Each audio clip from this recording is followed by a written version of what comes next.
Hi there, my name is meteorologist Robert Spenda with WesternPacificWeather.com. Today we are continuing to talk about violent typhoon Maysak and the impact this storm system had not only across the Philippines but the many small islands of Micronesia from when this storm formed up on the 27th of March to its eventual demise there on the 5th going into the 6th of April 2015.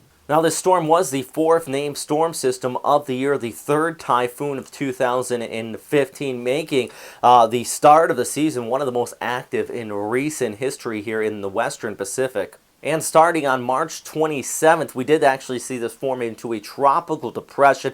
It wasn't until one day later when it was given the name Maysak, the Cambodian word for a type of tree. And then heading into the 29th of March, the storm continued to intensify, moving directly over the island state of Chuuk. Specifically on Weno, the winds actually were reported upwards of 94 kilometers per hour. But based on images we are seeing of the winds themselves, but also the damage taking place after the storm system, it looks like winds could have been even stronger than that, ranging from the equivalent of a Category 2 to a Category 3 hurricane if this was in the Atlantic.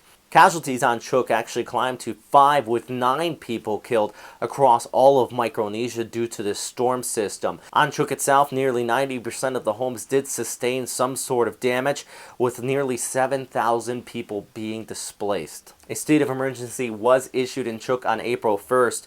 Nearly most of the island of Weno was without power, and nearly all crops were destroyed, including the staple product of banana and coconuts here.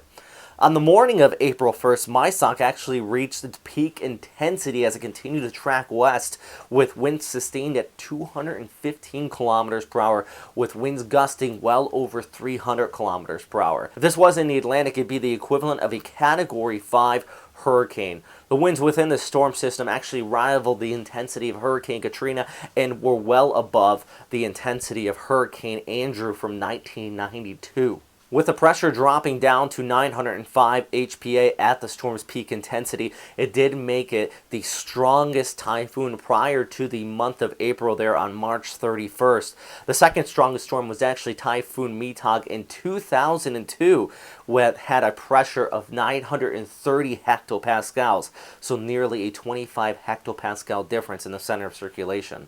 These images from Astro Samantha there on the International Space Station were taken there on the early morning hours of the 1st of April. What it does show you is an absolutely intense storm system. Unfortunately, I would like to say this storm was well over open water when these images were taken, but they were actually taken when the storm was nearing or directly over the atolls of Feis and Ulithi just north of Yap. The residents here faced the brunt of the storm system, with winds well over 300 kilometers per hour likely occurring on the island. Nearly all structures on the island of Ulithi were completely destroyed, along with most of the food products there, leaving only scraps of just coconut and banana plants scattered across the island. Good news, there was no reports of casualties or injuries in Ulithi, but the recovery effort is going to be a long and hard process for many of the islanders.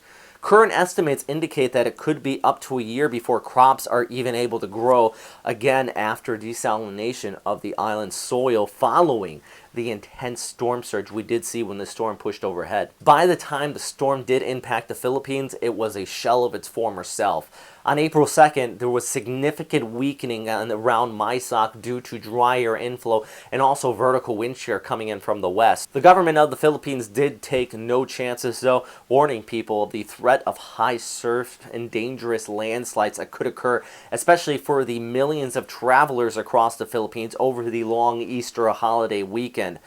You have to remember, this is not the middle of typhoon season, so having a typhoon in Easter near the Philippines is actually something that has never occurred in recent history. Now, good news, when the storm did come on shore, it was a very weak tropical system.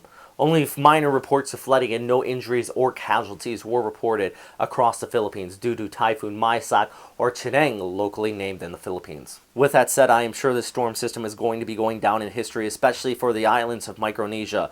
The significant damage actually seen on Chuuk and Ulithi alone warrants that it should be a retired name here for Maysak, completely devastating these islands in some of the worst weather they have ever seen as far as records go back for these small islands. If you were impacted by Typhoon Maysak, please let us know in the comment box down below. Also, if you have any feedback that you would like to give us, you can also do that as well. Not only here on YouTube, but please follow us on Facebook and Twitter at Western Pacific Weather. And of course, check westernpacificweather.com for new information, not only on this storm system, but any other severe weather being seen here in Eastern Asia and the Western Pacific. I'm meteorologist Robert Speta. Thanks again for watching.